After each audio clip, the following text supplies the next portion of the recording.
Hi friends, video చూసే ముందు subscribe చేసి మన ఛానల్కి బూస్టింగ్ ఇవ్వండి. ఇంకా టాపిక్కి వస్తే మనలాంటి సినిమా లవర్స్కి సంక్రాంతి పండుగ మంచి ఎంటర్టైన్మెంట్ని అందించాయి. 4 పెద్ద సినిమాలతో వచ్చింది ఈ సంక్రాంతి. సంక్రాంతికి రిలీజ్ అవ్వాల్సిన ఈగల్ పోస్ట్పోన్ అయి ఫిబ్రవరి 14కి రిలీజ్ అవుతుంది. రవితేజ ఫ్యాన్స్ ఈగల్ కోసం చాలా ఈగర్గా వెయిట్ చేస్తున్నారు. ఈగల్ ట్రైలర్ కూడా అంతే హైప్ని క్రియేట్ చేసింది. అదే రోజు ఊరు పేరు భైరవకోన మూవీ కూడా రిలీజ్ అవుతుంది. పుష్పతో మంచి క్రేజ్ని సంపాదించుకున్న అజయ్ ఘోష్ గారు ఈ మూవీలో యాక్ట్ చేస్తున్నారు. మరి చూడాలి డైరెక్టర్ అజయ్ ఘోష్ గారి హైప్ని క్యాచ్ చేసుకొని మంచి క్యారెక్టర్ డిజైన్ చేశారా లేదా అని. ఈగల్ సినిమాతో బ్లాక్ బస్టర్ పక్కా అని చాలా నమ్మకంగా ఉన్నారు రవితేజ గారు.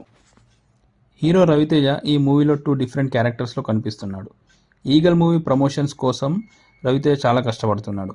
ఈసారి సోలోగా మూవీ రిలీజ్ అవుతుంది కాబట్టి మంచి కలెక్షన్స్ వచ్చి కుంభస్థలం బద్దలు కొట్టడం ఖాయమని ఫ్యాన్స్ నమ్ముతున్నారు. ఈ మూవీ కోసం ఫ్యాన్స్తో పాటు మనం కూడా బ్లాక్ బస్టర్ టాక్తో దూసుకుపోవాలని కోరుకుందాం. All the best for eagle team.